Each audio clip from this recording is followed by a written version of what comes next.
22 जनवरी को राम मंदिर के उद्घाटन के वक्त बॉलीवुड के जो सेलिब्रिटीज उपस्थित होंगे उनमें से एक है जाने माने अभिनेता विवेक ओबेरॉय, जो अब यहाँ से अयोध्या की फ्लाइट पकड़ रहे हैं और वहां पर शामिल होने के लिए जा रहे हैं। हमसे खास बातचीत करने के लिए मौजूद हैं यहाँ पर एयरपोर्ट पर। किस तरह की खुशी है? आपको भी इनवाइट आया है, बहुत चंद लोगों को ये खुशनसीबी हासिल हो रही है कि वो वहां मौजूद होकर राम मंदिर के उद्घाटन देख सकें।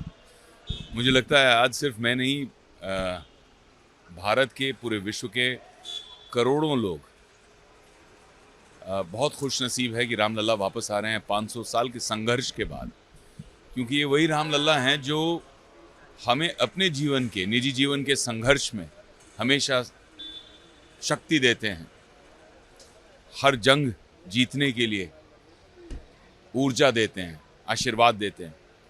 तो आज हम सब ने, सभी भक्तों ने, राम में आस्था रखने वाले लोगों ने एक बहुत बड़ी जंग जीती है और इसके लिए कई लोग हैं जो जिनका शुक्रगुजार हूँ मैं और हम सबको होना चाहिए, लेकिन कई ऐसे लोग हैं जिनके नाम तक हमें नहीं पता, जिन्होंने अपना पूरा जीवन समर्पित कर दिया है इस लड़ाई के लिए।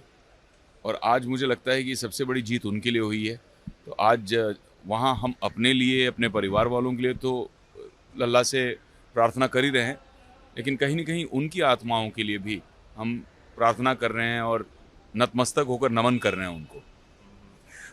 जाहिर है आपकी खुशी हम समझ सकते हैं। बहुत बड़ी तैयारी की गई है अयोध्या में, अभूतपूर्व ढंग से तैयारियां की जा रही हैं, सज गई है अयोध्या नगरी। किस तरह का माहौल होगा वहां पर? क्या कुछ होने वाला है? अगर कुछ आपको अंदाज़ा है, अगर आप हमारे दर्शकों को बता सके कि किस तरह का वातावरण, एक ऊर्जामयी वातावरण होगा वहाँ पर। देखिए, जैसे आपने कहा अभूतपूर्व तैयारी हुई है वहाँ पर और बहुत ही अल्प समय में हुई है। जो वादे किए थे भक्तों से कि इसी जन्म में, इसी कार्यकाल में देखेंगे, हमारे तो जन्म की भी उम्मीद नहीं थी कि हमारे जन्म में होगा। तो बच्चे थे जब ये विवाद पहली बार हमने सुना और ऐसा लगा कि हम जा पाएंगे, मंदिर कभी यहाँ बनेगा, होगा ये, लेकिन सत्य करके दिखा दिया। आज जा रहे हैं वहाँ पर। मैंने सुना है कि हालांकि बहुत बड़ा वेव आया है भक्तों का वहाँ पर, फिर भी वहाँ पे अरेंजमेंट्स बहुत अच्छी हैं, प्रशासन बहुत बढ़िया तरीके से काम कर रहा है और मैं खुद जाकर अभी देखूंगा। अगर राम भक्ति की बात की जाए तो राम में कितनी आपकी आस्था है, इसके बारे में अगर कुछ कहना चाहें आप। आई थिंक बचपन से ही है। छोटे थे तब दादी के मुख से पहली बार सोते सोते राम भगवान की कहानियाँ सुनते थे। मेरे लिए तो हीरो थे मेरे राम, और उनसे सीखते हुए राम भगवान एक ऐसा किरदार है जहाँ पे हम उनसे कहानी के तौर पर भी, जब 5 साल के हैं तो अलग बात सीखते हैं उनकी कहानी से, रामायण से। 10 साल के होते हैं तो अलग सीखते हैं, 20 साल के होते हैं तो अलग कुछ नया सीखते हैं, 40 साल के होते हैं, पिता बनते हैं तो अलग कुछ सीखते हैं। तो इतनी सारी बातें सीखने को मिलती है और आपके जीवन के हर स्टेज पर आप भगवान राम की कहानी, रामायण से इतना कुछ सीखने को मिलता है।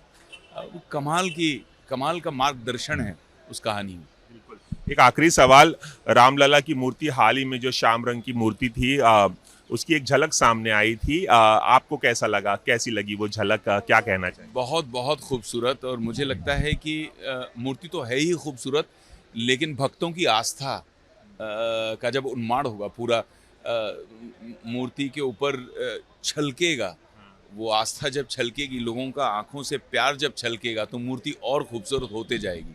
चलिए, एबीपी से खास बातचीत करने के लिए बहुत बहुत शुक्रिया। जय श्री राम। तो ये थे हमारे साथ अभिनेता विवेक ओबेरॉय, जो बता रहे थे कि कितनी खुशी है उन्हें राम मंदिर के उद्घाटन के अवसर पर शामिल होने को लेकर और किस तरह का एक ऊर्जामयी वातावरण वहां पर देखने को मिलेगा। कैमरामैन प्रकाश पाटिल के साथ रवि जैन, एबीपी न्यूज़ मुंबई।